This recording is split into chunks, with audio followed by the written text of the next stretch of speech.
ஏன்னா பச்சை குத்துதல என்ன தப்பு? இதுல என்ன ஆம்பளை பொம்பளை எல்லாமே சததாம்பள. ஒரு அக்கா வந்து அவங்க நெஞ்சில கடவுள் படத்தை குத்திட்டாவலாம், மார்பிள குத்திட்டாவலாம். அது தப்பான இடமா, அந்த இடத்துல குத்த கூடாதான். ஒரு ஆம்பளை அவன் மார்புல மாரியாத்த படத்தை வட்டம் போட்டு பச்சை குத்துதான், அது வீடியோ எடுத்து போட்டுதான். அதை எவனும் கேட்க மாட்டேக்கான்.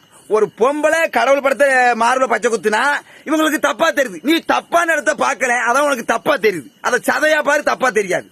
அது புனிதமான இடம்ல, அந்த இடத்துல கடவுளை செமக்கணும்னு ஆசைப்பட்டிருக்காவ அந்த அக்கா, அதனால கடவுளை பச்சை குத்துட்டாவ.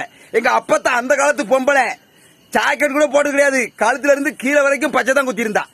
அவ மார்புல பிள்ளையாரப்ப பச்சை குத்தி வச்சிருந்தா. ஆமா, பாக்குற பார்வையே உங்க பார்வையே இந்த வெறி பிடிச்ச பார்வை, காம பார்வையா பாக்கிய, அதான் உங்களுக்கு தப்பா தெரியுதுல. தப்பா தெரியுது. இதுல என்ன ஆம்பளை பொம்பளை? இந்த வீடியோவை அந்த பச்சை குத்த அண்ணனுக்கு அனுப்புங்க. ஆமா, இங்க இருந்து ஒரு யோக்கிய மயிர் மாதிரி பேசிக்கிட்டு இருக்கான், அவன் யோக்கிய மயிர் தெரியாம.